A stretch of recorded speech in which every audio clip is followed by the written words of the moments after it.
Hi, this is Talk K Dramas with Bruce and Dallas. Hey, We're starting a new drama, Extracurricular. yes, which And I'm still very surprised that you want to do this. So I'm intrigued, to say the absolute oh, very least. I have I to am I have to intrigued. grab something. So while I do that, can you give us your 3 sentences and we'll talk about it? Wow, you're gonna leave? No, I'm just gonna turn around. Okay. So while Alice turns around, and we're not gonna act like she's not turning around right now. So sentence number one, we find out that Jisoo is a pimp. That was probably anyway. I was like, I should just reiterate that one because that was just kind of mind blowing to me. A very unassuming pimp, as a matter of fact. Sentence number two, Jisoo meets his, potential love interest, who we find out he's very awkward around, in Goody. I believe that's how you say her name. And lastly, sentence number three is Jisoo, one of Jisoo's girls runs into a problem and he has to solve it himself. That's my Okay. 3 sentences. So I'm wondering if that was a good way to start it off before we even started talking about the episode. Yeah, It's okay. Well, the reason it's why got to be okay because that's what we did. Okay. So the reason why we chose to do extracurricular Mhm. is because we had a listener who DM'd me on Instagram Mhm. like 6 months ago, Yeah. and I didn't even know how to access. I didn't even know there was a message there, and I just found it. Mhm. And so she had asked us about this drama and was Mhm. interested to know what we thought. So I felt so bad. So I told her, you know what? We're going to watch it next. So that's why we chose this one, because you don't think I'm going to like it. I think you're Bruce is going. I like, think you're. This is. If I was ever going to make a bet on something, it would be that this is going to be the one that we push the eject button on. that we don't finish. That we do not finish. Okay, so her name is Crystal Cyrus. Do you know that? Do you know her? I have Okay. no idea. I didn't know if it was like, But hey, Crystal, I didn't know if it was a student. We're doing this just for you. Shout out to you, and shout out to you to get Alice to come out of her comfort zone. I mean, look, I think I'm more surprised about this one. Quite honestly, I'm more surprised about this one than I am about us watching Kingdom, watching the zombie movie. Like straight up, like I'm genuinely like intrigued with how you're going to process this thing out. Yes, because I started watching it not knowing what it was about. Yep. And it's called Extracurricular. I'm like, so what do they do? They're high school students. They're probably like selling used goods or something. They got some, Used goods. That's the way. That's the way to think about it. So I watched the first episode. Uh-huh. And normally I have to watch, that I have to watch an episode like twice to really understand. In the beginning, yeah. Yeah, because I realize when I watch stuff, if I don't understand what's going on or I have no basis for anything, my brain just completely just doesn't remember it. Right. It just goes over my head.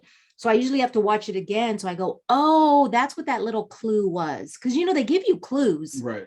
All the time. I don't know if you want to call them clues, but they tell you stuff. And my brain cannot comprehend any of that. Right. So when I watch it again, then I go, oh, that the whole time. I'm like, that's what they were talking about. Indeed. So I had to rewatch it. So the first time I was intrigued. All I thought about was the hustle.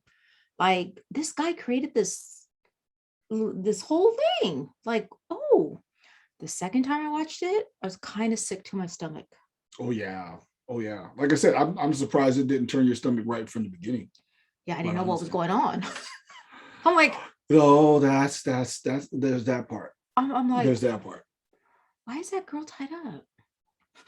Wow. Okay. I know. Okay. I mean, look, I'm processing. That's the woman you married. You know what? It's like, look, sometimes I'm processing the movie. sometimes I'm processing you. And this time I'm like, wow, I'm really processing that you literally don't see what I see when, Yes, I when we know. watch these things. And I I'm just know. like, You know that. so yeah, I process it pretty quick. Okay. So the movie's called Extracurricular. It has 10 episodes, Hmm. and um the genre, they put it as it's like a psychological Oh, type for of sure. thing. I And could, I could see that. so it was aired April 29th, 2020.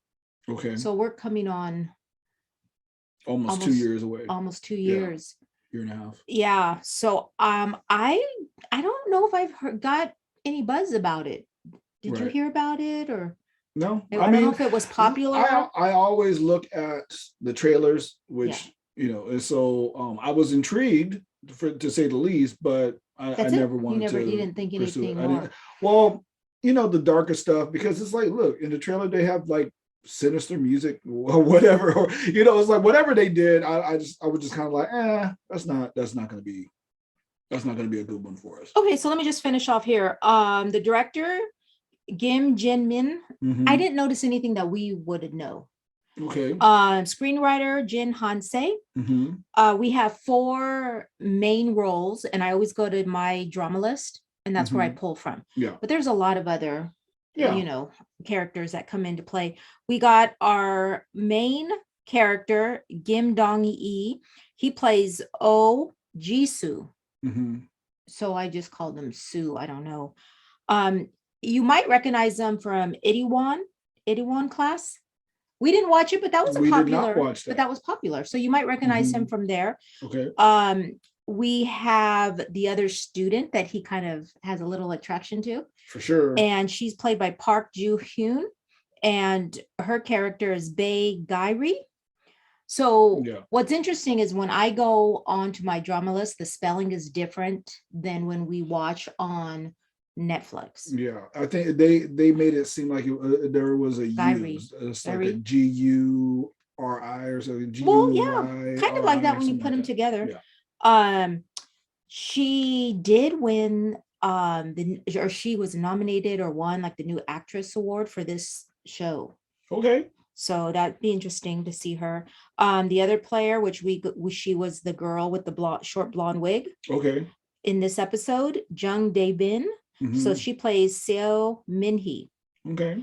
What was cute about her that she received recognition in 2003 for being the Baskin Robin, like on the commercial, the girl, like Oh. they call her the ice cream girl. Oh. I like her. Okay. There you go. And then I don't know if we saw this other actor. It's played by Nam Yoon Soo, and he plays Kwok Kite. Hmm.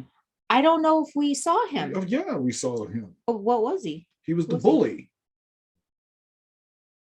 The bully. Well, you know what? He really hasn't done anything. You mean the guy that was He's the hiring? jock. He's the jock that was like walking in and out of the classroom like he was God's Oh, gift. him. Oh, okay. That was him. Okay. Yes. I don't Yeah. necessarily recognize the name. Oh, Kite. Yes. Kite. Yes, because that was her boyfriend and she was Yep. trying to buy him something. You're right. Now I recognize the name. Yes. There we go. Okay.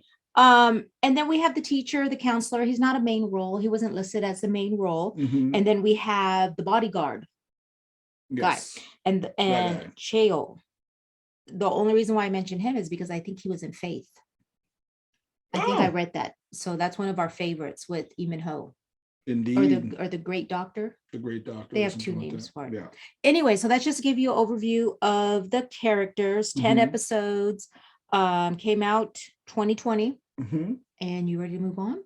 Oh yeah, for sure. Yeah, I'm just glad that they're not going to do a What? sequel or a season 2. We haven't even finished the series. Oh, I already know. It's like if they try to push this one past one, or I mean, because it was in 2020, so it's like anyway. I'm sorry. Go ahead. Okay, there are a lot of shows where dramas where they don't have. No, I'm seconds. saying I'm glad that they're not going to go that route on this one. So Okay, well, the first episode was about 57 minutes, and it starts off, and I don't get this. He's digging for batteries. Was this Like, I don't get it. It's a flash. It's a flash forward. It's a flash forward. That was a flash forward from later when he goes digging for batteries. Yep. Oh, okay, okay. I still don't understand the whole battery issue. Like, is his He little, needed the batteries for his taser.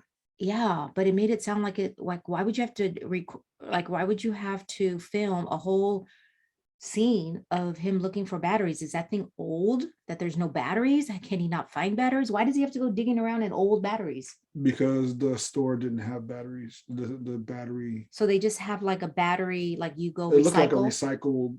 recycle space at the store. We don't or have something that like here. That is true. So that's why it was kind of, I thought maybe it was an old mechanism thing. Yeah, but it was clearly connected to the store because the store Yeah. clerk came out as like basically like, bro, what are you doing? So Yeah. yeah. Okay. So he was just looking. I get it. I get it. I wanted to understand, why do Yeah, they it was have a a whole flash. bucket It of was a flash forward. that? I get, but why do they need to have a whole bucket of batteries? And why is he looking for a battery? Like, why is he not prepared? And why is it so hard to find that battery? I think that's. I honestly, I think what you're running into is the genius of the writing on the character. Yes, and I don't so get it. yeah, What is it? I want to get it. he's- Maybe we'll figure it out later. Well, the thing that is going to be the main is like, if you don't get this, if you don't like this thing, if you don't like that this guy is a very like naive, he's unprepared, he's used to things working He's out, young. he's a mastermind, And he's young. not used to being the physical one. As a matter of fact, he is never the physical one. He is never the one that has to handle the problem. He always has someone handle the problem for him. You're right. And this is a And so for him to situation. have to jump in the way that he did was genius. I thought it was genius. I love the way that he just fumbled and bumbled and Me like too. around. I love did. that. I did. I love that too. Yeah. And so, that's his character. Why was he not prepared? Because he doesn't do this Yeah. ever. Okay. That's making sense then. You're right. That's making sense to me. Yeah. Okay. He's the smart one in theory. Yeah. Yeah. So we first see him. He's meeting with his counselor. Yes. And the counselor. I was like, man, what, counselor or teacher? But yeah, no, counselor, for sure. Yeah. And you hear, so while he's digging for these batteries, you hear kind of like a voiceover talking about him, saying that he's a high level academic achievement, quiet and calm attitude, sets a good example for others. He's a model student. Yep. Rarely causes any trouble. Yeah. So that's who this guy is. That's who this guy is. And then with his counselor. At school anyway. Yeah. Yeah. And with his counselor, he's the counselor like, you're a model student and those are the most difficult. And he's like, it's not a compliment. Because he was telling him like, you don't, asking him questions. What school do you want to go to? What do you want to major in? One of the top three. What do I want to major in? Whichever one to give me the best job. And the best money, or the one that give me a job in the most money. And it's interesting that the guy's like, get yourself into some trouble so you don't get into trouble later. Yeah. And if you didn't understand that, like I completely understood that, because when I think about our kids, when they do something crazy, I'm like, sometimes they have to learn that, because there's less to lose now. For sure. Than if they have to learn that lesson later on in life. Right. Better you do it now, when you're underage. Yeah, for sure. And I'm not talking about you will not be tried as an adult. I'm not talking about horrible things, just the regular figuring out jobs and maybe getting tickets, don't park where you're not supposed to park, just stuff. Yeah. Just stuff like that. And then he writes himself a note, like, get in some trouble. Yeah. Like notes at his teacher. And then the counselor, he was just like, what is wrong with you? So I just thought that was perfectly played though. Like, I mean, yes. Just like, who are we looking at? And then to find out that he's a pimp. I mean, like it was literally mind blowing. It blew my mind. I was like, oh, is this where this is going? Wow. Yeah. You didn't know either what the show was about? I didn't know. So it's about The trailer did a really good job of hiding what this We is already about. mentioned what it's about, right? Underage prostitution. Yeah. So I if think you so. don't know, He's a pimp. I mean, I yeah, think that's pretty explanatory with the pimp. Well, it's underage. Like, yeah, that's the kicker. That's something that needs to be reconciled for a lot of us. Is that it's underage girls that are doing this, not not, I guess adults. I don't know. yeah. So anyways, Because I'm wondering if prostitution is legal in Seoul. I'm well, not, I don't think or at least in so. parts of it. I But don't, maybe it's just the underage part of it that's really the thing. that we may need to, because they do talk about that later. You know, we hear it's interesting because I'm seeing some things come up during this episode, like in the background about Mhm. parents. Mhm. Because when he right after this, you see him like taking a test or something, and he's underlining, he has to, answer a question. Mhm. And it says he was just supposed to like answer the questions that grammatically correct or something. Yeah. No big deal, right? But what the sentence was is life is strange before the storm attacks. And so I was wondering why they use that. Mhm. But then anyways, we'll talk a little bit more about something else when one of the lecturers and what he's talking about. We'll talk about that too. Okay. So the next scene is they're in class. They're just showing the classroom, Right. and the kids are acting up. I didn't know. I always thought that in South Korea the kids were very well behaved from what I read. Mhm.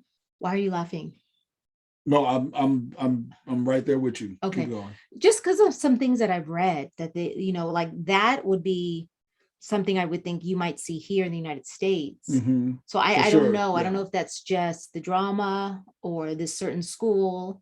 But I mean, they weren't really doing anything, but they're cussing, and Mhm. Oh yeah, they're I cussing a don't know. lot. They're cussing Yeah. a lot And in that's this what I one. know people say about here. So I don't know. That's not, and Well, they weren't really I'm doing anything bad either. right. So, Just and there was no teacher in there. So a they lot of probably, as soon as the teacher comes yeah. in, they probably are very well behaved. Yeah, probably, most likely. It's just I don't know if it's too far of a jump right now. And so I'm just gonna kind of wait for Okay. like what I think that classroom scene means. It definitely probably, what was interesting that I caught the second time and not I kind of saw it the first time, but I didn't know if it meant anything. But when you see one of the girls and she's talking about buying something for her boyfriend or whatever, Mm-hmm. she had these bracelets on, and the camera did, and put, they kind of emphasized her bracelets. Mm-hmm. And I don't know if she had one of the bracelets as the other girls had to call for Mm, help. I don't think it was, but the camera showed it. And I think why they did that is because our main character Sue, when he was looking at the crowd and them, the kids acting up, mm-hmm. I think he was focusing on her bracelets, like Mm. he looked at them. So I'm gonna tell you, I completely missed that. It's not a big deal. Not yet. Yeah, but I feel like I was like, was she wearing one of his bracelets? Like if he's is because is she one of the girls? But I couldn't tell if it was one of the bracelets, Yeah. or he was just like looking because that's Maybe, a yeah. thing for him. Those Yeah. bracelets are a thing. Right. Did you want to say something else? No, it's just or no, not Oh, yet. okay. Not yet. So again, he's on the bus filling out some forms, no Mm-hmm. parents. Yeah. It makes that we know that he doesn't have any parents. Mm-hmm. He goes to the bus station in a locker and he exchanges the bag. Yep. So this is just setting up the process. Didn't he look in the bag? It was like there was money in the bag. Yeah. Money, some, I don't know, maybe bank notes, because you know how Mhm. you always see they have the bank note, the Mhm. bank little folder that has shows how much money you have in there. Oh, yeah. So he exchanges that and he Mhm. takes that with him. And then you see him also listen to his messages. So Mhm. in South Korea, they must have a whole different type of, I don't know how they do it, like different Mhm. types of programs, social media to listen to messages and things like that, that Mhm. either we don't have or we're too old to know. Maybe, or he might have wrote the app himself. Maybe, I don't know. I mean, the guy's like, I mean, they're definitely painting him as like super genius, mastermind type of deal. So I'm just saying maybe that that's not out of the realm of possibilities. I think I recognize though one of the I think I recognize the name of it, the app or something. But Okay. so when he goes back to his room, you hear like a voiceover of him saying something about dreams. Like Mhm. dreams are expensive Yep. and you will never be able to afford them. And then I think this is where he calls, he listens to his messages and you hear help. Yep. And all of this just went over my head the first time. Mm. So I'm curious if you guys watched it the first time, if it made sense to you. No, Because when I went, but I'm going to tell you right now, didn't quite. and not until you knew what was going on. Yeah. So he has a message, he listens to it, and you just hear that it says help. Mhm. And so then he calls Mr. Lee, and that's his kind of bodyguard. Yeah. I'm gonna turn my page here. His enforcer. Yes. Well, he texts. Every pimp needs an enforcer. Well, I mean, a pimp like him needs an enforcer because he's not Okay. that kind of person. So I think he texts them and he says, "Are you nearby? We have a dirt bag. Please check on it." Mm. And yeah, it took me a minute. I didn't I had know. no Yeah. idea what he was doing yet. Yes, you're right. And that's when you see the girl tied up in the tub. Mhm. And there's some, I don't even know what you want to call him. Who's the guy that hires a girl to come over? In the United, we call him a John. Oh, okay. Not to disrespect Johns, but that's what Johns are called. Johns. So there's something I didn't understand what was going on in there. I'm like, what is he doing? What is going on? So what I know, I mean, because when you think of prostitution, you're like, why are they not having sex? Why is he True. not raping her or whatever? He's like cutting her hair. He has her tied up. And then he even says he's filming it. And he says, I'm enlightening someone who sold humanity to capitalism. Okay. Yep. There's so many things going on here. Now I'm ready to talk. There's so much going on here. I'm a little like, part of me is trying to understand all the technology, all the other underlining thing that's going on here, Mhm. which is why when I saw it the first time, I didn't focus on the prostitution of young girls. Yeah. And so this was one of them, because have we not been seeing a thread in a few of the dramas about capitalism Yep. and the views on how it's ruining society Yes, in South absolutely. Korea? Mhm. Okay. You want the mic? Dr. Hoskins, what do you think? Oh, well, like I said, look, I just think that it literally just happens to be just stuff that we have been picking is not necessary, or it may, or it's definitely a big deal. And I've told you this before, and we've talked about it before, especially when it came to like Squid Game. It was just huge, like just a huge critique. It was just dead in your face.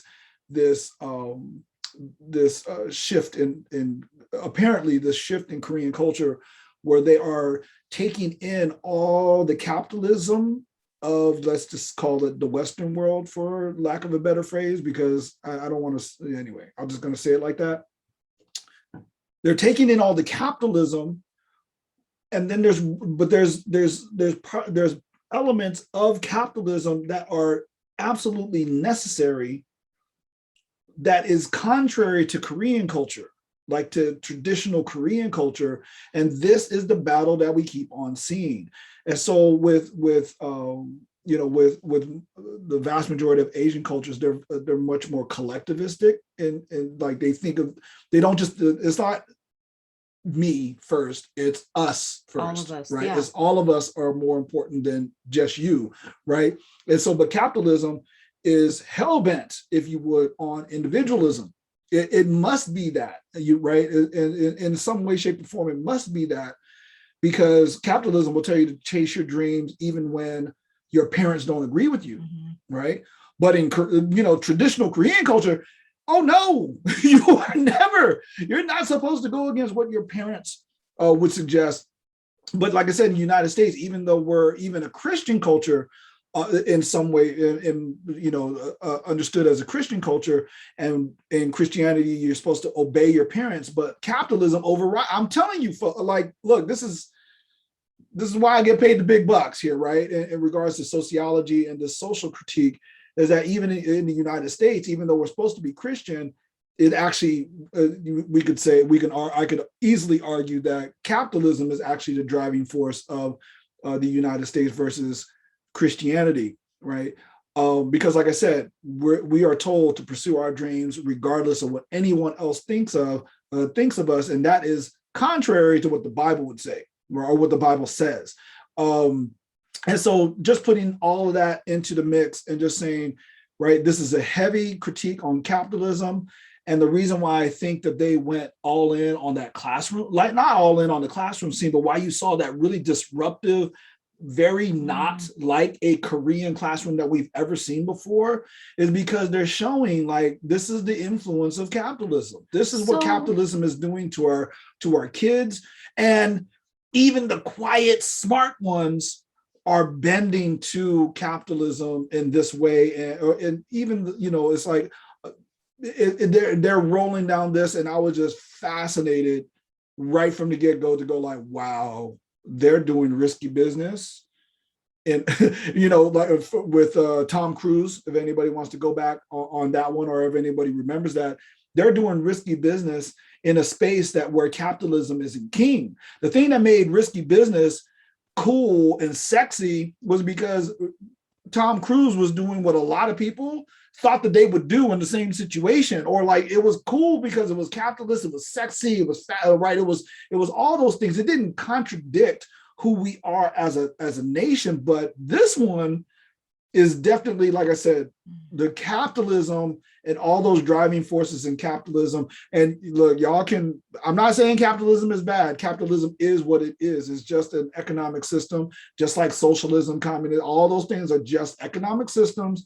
And but each of those economic systems comes with some basic assumptions that have to be taught to the population in order for us to do it.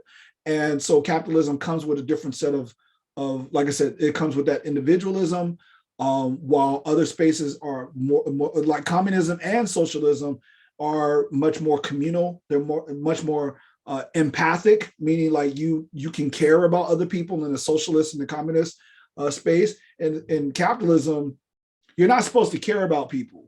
In order for you to be like the mega wealthy and stuff like that, you're not supposed to care about individuals and stuff like that. And so this is, again, a huge social critique.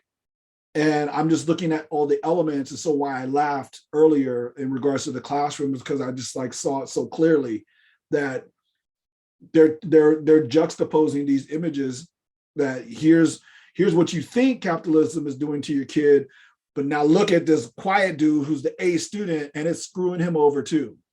That's what I see. I was a little curious as to why you would see that, like a writer would write that about capitalism, like the entertainment industry. I mean, because the entertainment industry, I like that part's kind of confusing me, right? Because isn't kind of the entertainment industry a little bit of a dog eat dog world? You would think.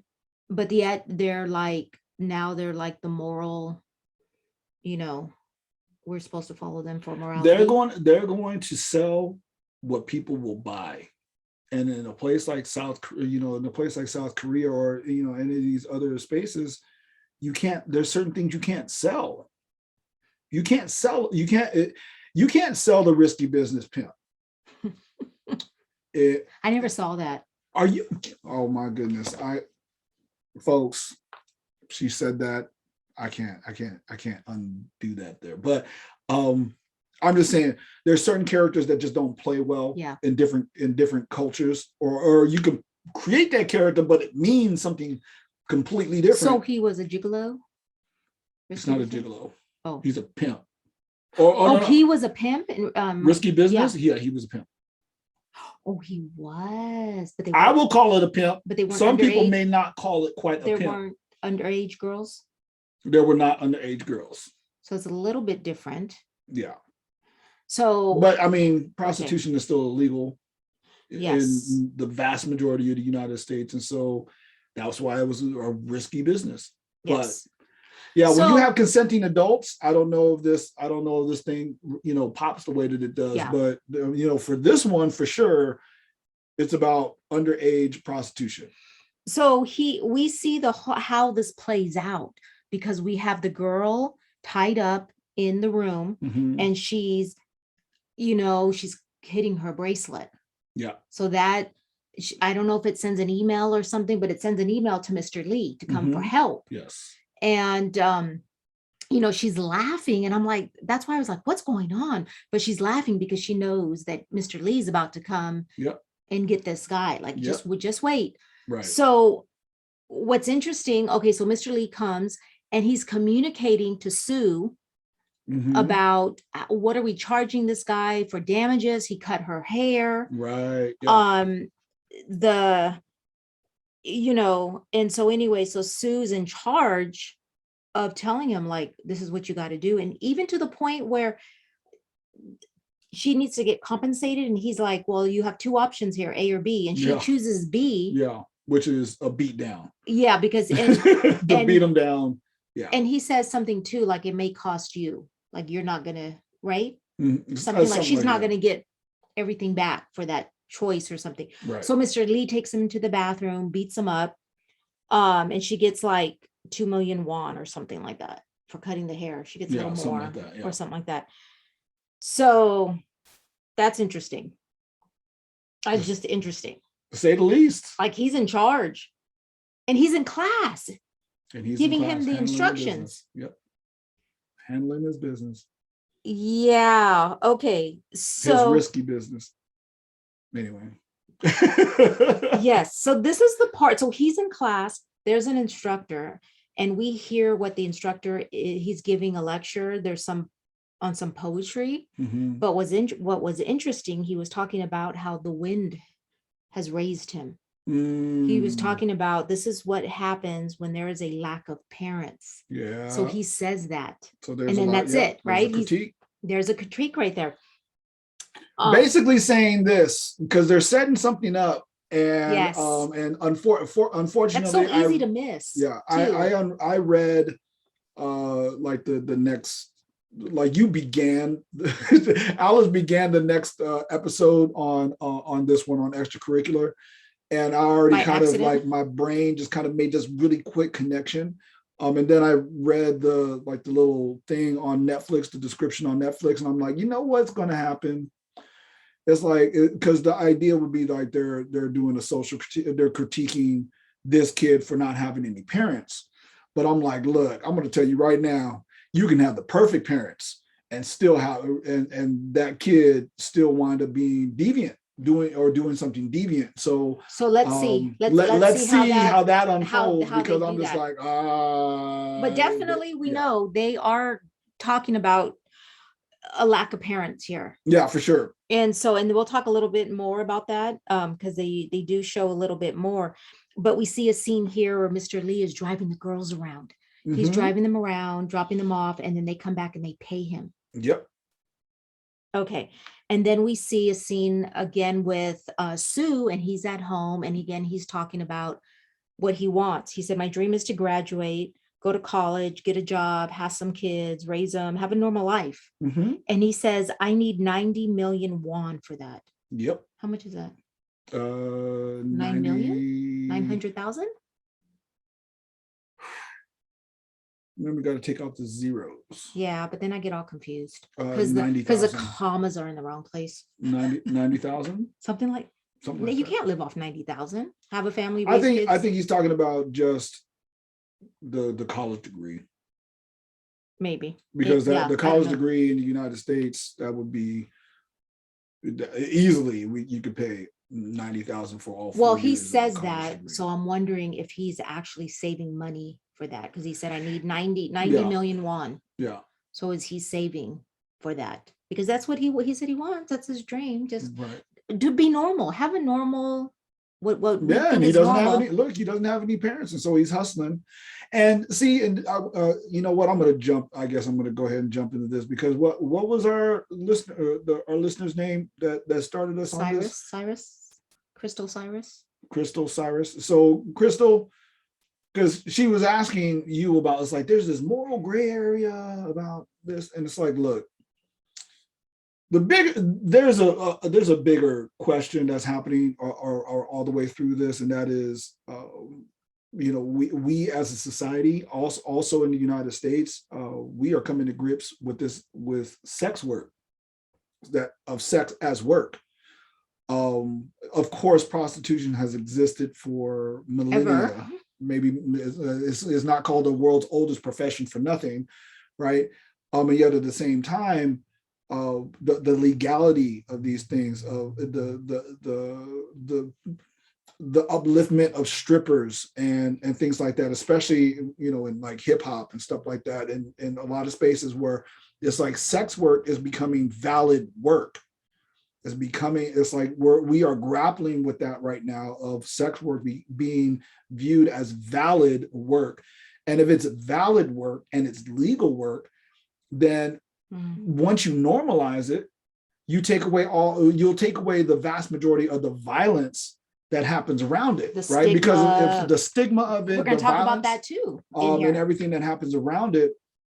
A case in point, again, this is why I get paid the big bucks. It's actually really easy to see when it comes to, like, let's just say alcohol, right? Because in the United States, alcohol was legal, and then we did an amendment. I think I can't remember which amendment it was, but we banned alcohol in the United States. And once we banned it, there was an incredible amount of violence it is a drug, right? Mm-hmm. But an incredible amount of violence followed that, public violence against gangs and whatever, however you want to call all of that stuff, right? But then we made it legal again, and the violence transformed. It didn't disappear, it transformed, right? It didn't disappear, it transformed. It transformed into drunk drivers, right? And people killing themselves and killing others in car accidents and things like that.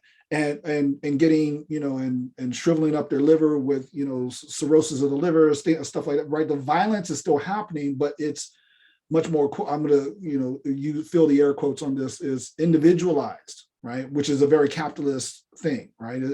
Right. And the reason why we go so hard on drunken drivers is because you took away someone else's decision. Yeah. You didn't just hurt yourself. And for some reason, the drunk driver normally lives through the situation and everything, while the person that they hit dies. But anyway, I'm saying all of that to say we're getting this moral gray area, and then, like I said, once you legalize it, the violence transforms. So therefore, prostitution, what we're seeing, we could argue in here, is that you have deviants doing deviant behavior, right? You have, like, the reason why it attracts deviant people, like this dude who's chopping her hair off, yeah, and all of this stuff. Oh, the reason why it attracts that is because it's illegal, and illegal people, right? Deviant people do deviant things. That would be the idea. But if it was legal, he probably wouldn't even want to do that. Right? Saying. There would be all these safety precautions, right? It's like, if it was legal, then you can have a place of residence and have it protected. You can have insurance as a prostitute. There's all these safety factors. You can get health insurance, for crying out loud. It's like, there's all these things that can happen, and then you could tax it. That's so is what it is. But I'm just saying that gray area, I'm already feeling it, because this kid is a genius. This hustle that he has going on is pure freaking genius. And I look, I'm sorry, I never can knock a hustle. That's what intrigued me the first time I watched it. But I shouldn't say never knock a hustle, but it's hard for me to knock this hustle, like, for real, because people are exchanging goods and services that are highly desirable. Well, that's the idea. That's exactly what they say. And so the next scene, he's with his counselor again, or this is where he first sees, Ree, the girl. Yeah. He sees her out there playing soccer, and he's kind of, you can tell. Yeah, he's definitely intrigued with her. Mm-hmm. And then they meet up as he's meeting up with his counselor. Mm-hmm. And what happens is the counselor gets him to join this club that only has one member. which is hilarious Yeah. because it's the Social Research Club, Yeah. and it's run by our very own Dr. Bruce Hoskins. You could totally have that I could club totally have at it. It would nowadays in this space it'd be the social justice club. That's what it would be I would be called. like, oh my God, get me far away from that. Listen, I'm not that I don't appreciate or She don't appreciate what I do. no, Okay. that's not what I was talking about. I'm talking about social justice. I just have a very weak heart and it's hard for me, to watch the stuff. But I know, like, okay, so let me just give a couple examples here. I listened to a woman who just got back from, this was a while ago. I listened to a woman, she just got back from Cambodia, and she was there to help the young women that were used in sex trafficking. Kind of sex. I don't know if they were trafficking them, but she says they have like a whole street in Cambodia and everybody knows it. And there's like little homes. And she goes, and the men walking up and down the street are like any man that would be walking down the street here, right? They look no different. But they go there. She actually said the streets of Carlsbad. I remember that. You weren't there. Oh, okay, okay. I saw her another time talking. Okay. So she could have said that. So I guess basically that was actually a really, because she's probably saying white men, upper class. Because Carlsbad is a little more, it's known for being a little more higher class than where we are. And white. And white. Y'all can be as mad about that as you want. That's just descriptive. But yes. So what she said was she was there to help the young girls, and there was one particular girl they were helping to get out and put her in a safe home. But she was young. I mean, I don't even know if she was 10. Do you remember? I remember. And she actually was, what do you call it? I want to say she had like Down syndrome or something. Yes. She had a mental disability or something. Yeah. And the mom was actually, they had to get approval from her mother because her mother was the one that was, putting her there. So that was really hard for me to listen to. But at that moment, like, I wanted to help. I was thinking, how come more people aren't helping? Why aren't there people at the airport and then asking them, what business do you have in Cambodia? Why would they let them go? Why would they let other people hurt somebody? And so anyways, I just thought at that point that I have to listen to this stuff and I have to be stronger, but it's too much. Yeah. It really is. It's painful. And I think that's why a lot of people don't help, because they don't want to hear what's going on. And she was like, look, when you hire one of those girls, you can do whatever you want to them. You could burn them. Might not even be about sex. Right. It could be about just hurting them. Right. And that just pains me. I can't, my first instinct is to ignore it because it's so painful. Right. But when I was there, I promised myself, look, this might not be the time for me to help right now. But one day I'm going to be in a position where I can help. My kids will be older. I need something to do and I want to help. Right. But I have to be stronger. And the only way for me to be stronger is to face it. Right. And until I can talk about it and not cry, until I could talk about it.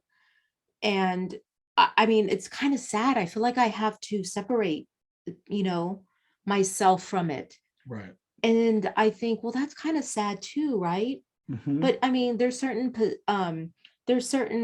I want to say professions where they have to do that, law enforcement, or, I mean, even if you're a social worker. For sure. Where you have to have this, where you have to disengage your feelings so that you can be helpful. Right. And I think I'm kind of sad about that part, but on the other hand, I think if that's what I have to do to help. Right. So anyways, I wanted to tell you that that's why I wanted to watch this, because I know if I ever get into a position to help, I have to get over this. I can't break down. Right. Because it's so painful to see people being hurt like that. Right. And so anyways, that's why because earlier Bruce was like, "Are you okay?" And I'm like, Yeah, for real. Right before we started recording this, folks, like it was, I could tell that there was something going on, and I'm like, we don't have to do this. I know, but I feel like this is a part I have to do it. As painful as it is, I need to grow and I need to be stronger. And you can't ignore that this is going on, Right. So anyways, and the other We'll see thing, how far we get. we'll see how far we get. The other thing is, okay, my favorite movie of all time, which I made Alana watch with me. Yes. The World of Susie It doesn't Wong. make sense. It doesn't make sense. Maybe this is all part. So Alana and I just watched it. It's like from the 50s, and it's with Susie Kwan, who is just a brilliant. This is from the 50s. She's like just like one of the first Chinese actresses to be on the big screen. She's gorgeous. She was a dancer. I just love her. I just really like her. And she was 18 when she made this movie. This is a great movie. So if you have Prime membership on Amazon, you could pay $4 and watch it. My favorite movie of all time. I don't know why it's my favorite movie. There's some psychological thing about it, but she's a prostitute. She's a bar girl in Hong Kong, and she creates this false image of herself to pretend that she's not she calls herself a dirty street girl, and it just, Alana didn't get all of that, but she talks about, she's like, look, my parents died when I was 10. Right. And she's like, what is a young girl in Hong Kong supposed to do? I can't read and write. So, anyways, so I'm trying to figure out how I really feel about this movie. Right. And how I really feel about this profession. Like what, if we do, should we legalize it? Right. I mean, you can't deny that there is problems. One, if it's underage girls, right? Well, illegal. Forget that. That's even no. That's not okay. Yeah. Yeah. If it's a consenting adult, is that okay? I mean, is it okay to who? Are you asking me personally? Is that okay? Or can I mean, we have. Or does that? Well, personally, it doesn't matter. It's society. Well, as a sociologist, I would say your personal. Doesn't matter. And that's what they're talking about. What are we going to do as a society? Yes, and that's what they're talking about in this club, which was very interesting because the club, they have a list of questions, and I don't know if those questions were supposed to be for students or supposed to be for their club, right? To say, look, this is what we stand for. This is what we, right? So they're creating these list of questions, and prostitution comes up, which was, I didn't even get it the first time I watched it, but prostitution comes up, and so they start talking about, it. And the girl, so her name, we call Ree. I just call her Ree. But she's like, it's a legitimate labor of providing a service, is what she says. And the counselor says, regardless, prostitution is a crime according to our current laws. Right. But then again, you have in this drama, you have the fact of that there's underage girls. So that you have to take that into consideration because they're talking about their school, right? The students. Exactly. So they also said minors, it's the police that should handle a legal matter, not the school. Correct. So that's the other thing. It's like, are we in school just to teach? That was the other thing they talked about. Like, are we going to make teachers, police? Also that's a huge thing too. But I substitute teach, and I'm like, you see things. You can't just expect a teacher to go in there and just teach and ignore everything. Right. Because you see, and you should know too, as a coach, because you coach high school students. Right. You see things. And if you see things, you're mandatory. Like I had to, I can get in trouble if they find out I know something and I didn't say anything. Correct. I could go to jail. And so that's a hard thing. That's a hard thing that you have to think about. How much responsibility do you give the school? Oh, absolutely. but Absolutely. you're with those kids sometimes longer than they're with their parents. And they In talk to our you current school system, and you they talk are to with the you. kids. The teachers are with kids. Not any one teacher necessarily, Yeah. but the school system has your kid longer than the parents do. And sometimes before and after school. Yep, Okay. that too. So the counselor asked Sue, well, what do you think? Mm-hmm. And he has an opinion. He does. He says, okay, if the girl is found out that this is what she's doing, she's going to be ostracized. Mm-hmm. And he says she won't be able to go to school. It's not about right or wrong, but consideration for the person involved. Mm. I'm not sure yet how I feel about that. Yeah, I basically don't he was know. like, look, You don't know their if situation? the school starts snooping around, you're going to wind up ruining people. That's basically what he was saying, right? And wow. Okay. So I think it's the teacher that said he's asking them about the questions. Are the questions based on proper respect for the students at this school? Mm. And so that's why those two end up getting together, having like that date at the coffee shop, Mm-hmm. because they're going to go over those questionnaires. Right. So that's that. What I wanted to say though, there's a scene in like the dorm room where all the girls, I don't know if they live there. I don't know. I don't know the situation about the school and how the schools work back there. Mm-hmm. But all these girls are together.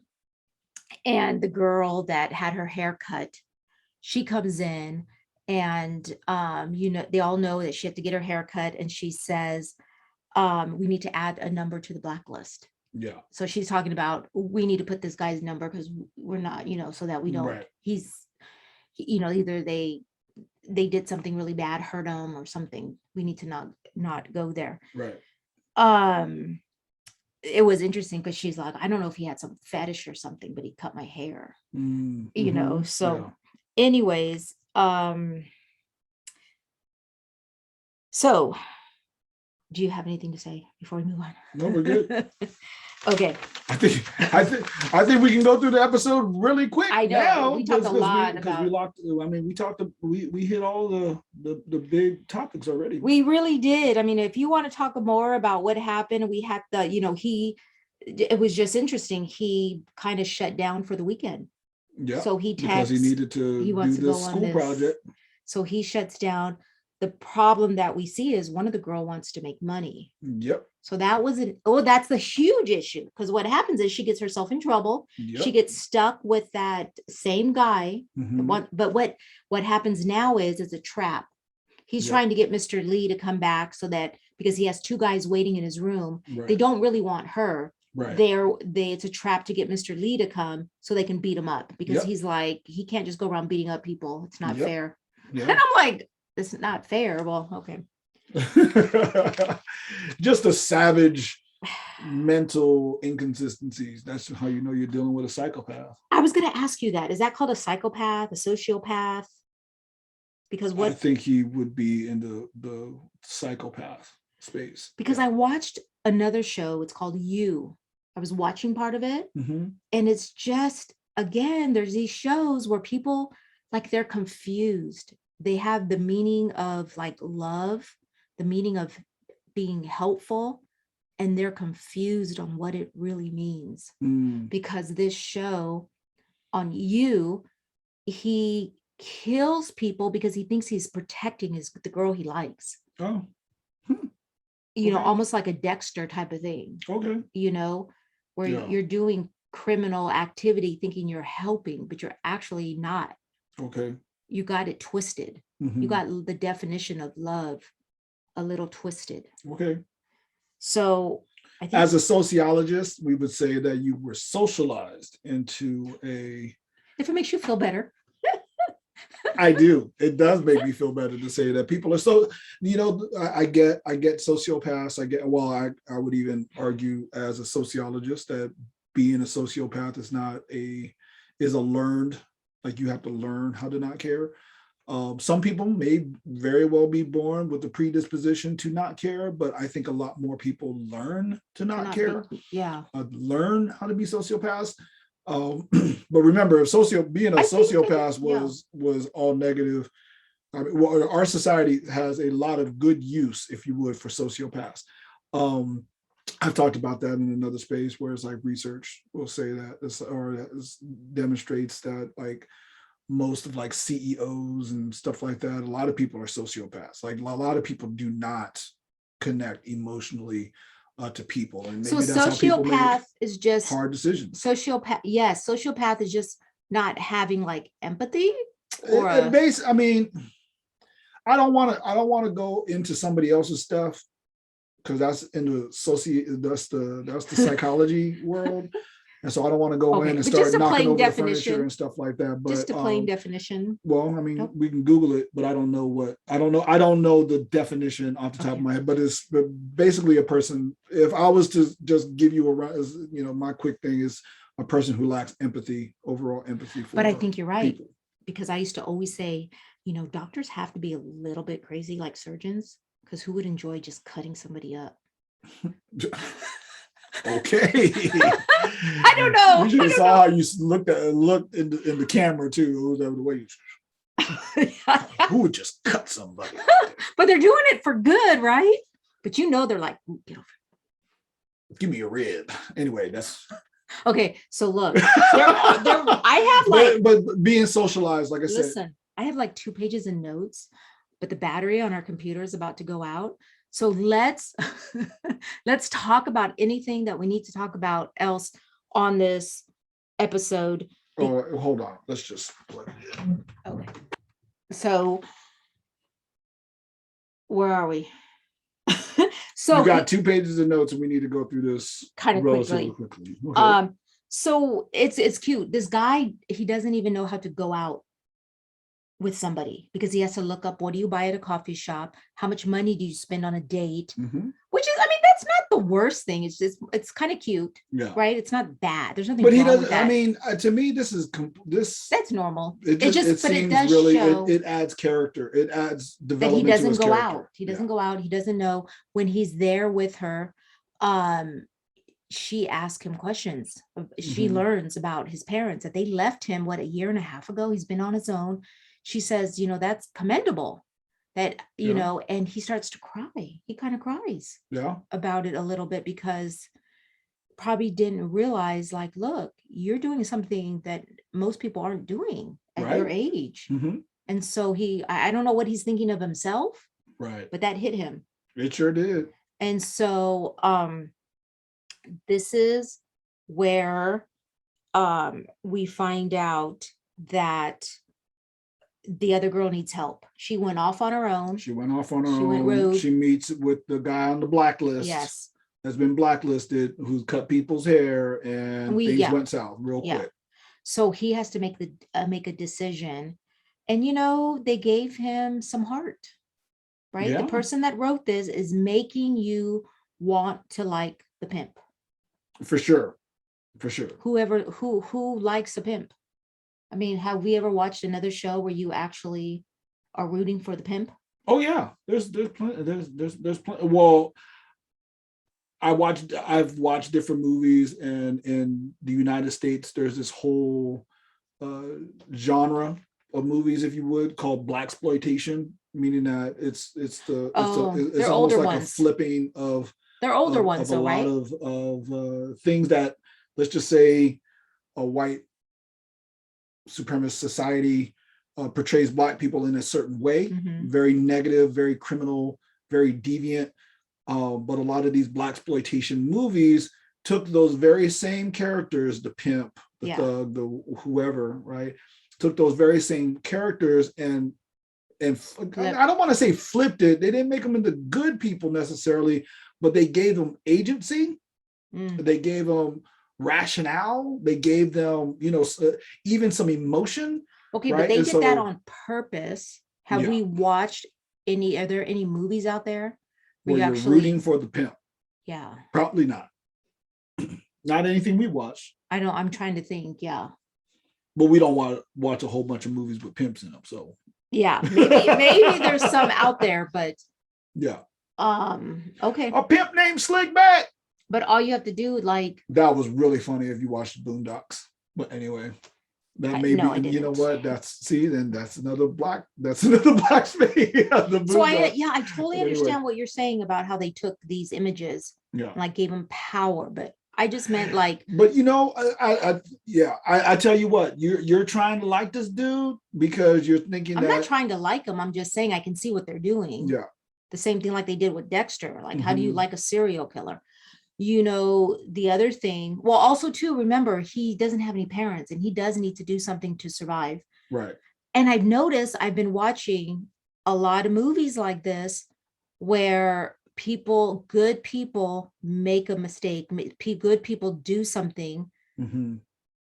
and you're like, well, I feel for them. Like, it's getting to a point, I'm watching so many shows like that Right. that I am seriously like, a Good Girls is Mhm. another one. You have 3 women who start laundering money, but you would be like, I would do the same thing if I was in their position, right? So it's getting to a point where sometimes You wouldn't do the same thing, but no, but I'm telling you, it's getting to a point, I'm watching a lot of shows like that mhm. where I'm like scared. I'm Oh like, yeah. wait, like I have to like, did I do something I'm not supposed to? Yeah. Like, am I gonna get in trouble for like it's that's how many shows I've been watching where I'm kind of scared that Yeah. I'm gonna make a decision because And I you're gonna had become, to. yeah. Yeah. And on next thing I know, I'll be laundering money, I'm gonna be a pimp, They would call you a madam. a madam. Yeah, but didn't I we? know. Oh, Well, okay. you What did know, we just watch yesterday? True story. yeah. Well, yeah, True we story with haven't Kevin finished the Hart. play yet, but yeah. Same thing. You're like, he's a good guy. He just kind of got himself in a little bit of trouble. Hmm. One wrong little decision, right? He was clean for 6 months and decided to take a drink. Yep. Next thing you know, he's covering up, murder. Yeah, I mean, I think the thing that's supposed to counterbalance all of this Those stuff. are messing with me. Oh yeah, I mean, think about it. I mean, Breaking Bad. It's like it I all started. It know. all started. He started that just because he couldn't afford healthcare, which And he is was a social critique, well, right? he's also about, yeah, he has cancer and he's going to die, and his young wife is pregnant. Yeah, And he has a son who has a disability. So yeah, he's just a science school teacher. He doesn't make a lot of money. right. So he's a little desperate and he sees a Yeah. way out. Mm-hmm. And he's like, this would be so easy for me. Just like Sue. Yeah. He's like, I need to survive. And this is so easy for me. Right. This is so easy for me. Yeah. But can you think about it? He could be like a government official, Mm-hmm. where you send people out into, danger. Right. And then when they need help, like that could be him. That could be. But Sure could. anyways, yeah. This is a lot. There's a lot here to really think about. Oh, for sure. I mean, yeah, for sure. Okay. So the girl's in trouble and he decides to leave the date and to go help her. Yeah. And so how he helps her, it's kind of funny because it's all digital, like, Yeah. or on the phone, so he tells her how to get out of the building. And I'm like, Mm-hmm. what is that going to do? But I think she really did need that, because what happens is he calls the cops, but sends them to a different room. It says Yep. there's an underage prostitute. Yep. And He runs a bluff. I know. And it worked. That was that's smart. What that just gives you. That gives you the whole mastermind genius. Vibe, right? It's like Genius. he laid it out. I hate to use those words when we're talking about him being a pimp for underage prostitutions, but he's a mastermind. I know. Don't you dare forget it. Yeah. Okay. So, but let me say this. Because we were in a space where we were talking about his emotions, right? It's like he teared up. Yes. He decided to go and help protect her. Girl. And the assumption that you're making, that I'm not making yet, is that he did it because he's in touch with his emotion and he cares for her. While if we're really going to get into this capitalistic critique, he went over there to protect his investment. You're right. He's going over there like if the power plant shut down, he would go back over there to flip up the switch. Like if you know what I'm saying, like it literally is a product to him. And if that's the case, he has to protect not only his product, but he has to protect his brand name. If somebody knows that she's one of his girls, and this gets done to her, well, now his brand goes down, right? And so I'm like I said, I'm literally just thinking about it. No, like, you're right. You're right. This is just him trying to protect his name. Like I said, his brand. It's so me to just put my emotion in and be like, oh, I cared. I don't know. No, I don't think so. I'm not sold on the emotion yet. You're right. You're right. I think it was genuine for him to tear up, like, oh, no one's ever said that I'm doing a good job just by surviving in this mean world, in this crazy mixed up world. Right. No one ever said anything to me. So I think that was genuine, but him going out there, I'm not going to assume that it was because of anything I think you're right. Good. I think you're right. But he does feel bad for leaving Ree. Because you see him later, he feels bad. He wants to text her. He tells her, I guess he does text her and says he was sorry. So there is feelings there, but again, it goes back to it's misplaced feelings. Yeah. Somewhere. And so do pimps have feelings? The answer is yes, they do have feelings. I think we all have feelings, but they're misplaced. Yeah. And could be that. They get confused. They don't know. And some of it is what you said, that it's, they were shown. A lot of us have, dysfunction. Yeah. We've been socialized by our parents, loved ones. Normally it's your intimate, it's people in your primary circle that socialize you. Well, vastly is your people in your primary circle that socialize you to a set of behaviors and beliefs. So, and if you don't have that, then who socialized you? Well, and in this, it's capitalism. Okay. Capitalism so socializes. Let's talk about real quick then, about, again, that professor or the teacher who was talking about that poem. He says, the wind raised 80% of me. And then you see a little bit, and when he says wind, it's a poem. So I'm thinking more like you raised yourself. Yeah. Like he's raising himself. Right. There's also another little saying that you hear in here: the more I see the world, the more shameful it is. That breaks my heart, because that is so, when you have, I don't know if it's my age, and I think these things hit me even harder because I have kids. And also the other thing is that I'm realizing how naive I was growing up. Yeah. I mean, naive. Also, I'm realizing, like, is it the same thing to say, like, I didn't even have those feelings? Is that the same as being naive? Like, naive just means you didn't know. But there's certain feelings I didn't even have. And it's starting to bother me now. It's like, how did I not know that? And so my kids, like, are really getting on I'm getting on their nerves, because I'm trying to pass to them the things that I didn't realize when I was young. Right. And so they're always mad at me because I keep telling them, like, sad stories. Like, every time you talk, Mom, it's because somebody died. And I think it's because I didn't realize when I was young about death. Oh yeah. I mean, who does? Yeah, I don't know. So there's certain things I'm realizing now that are hitting me really hard. Right. For sure. Yeah.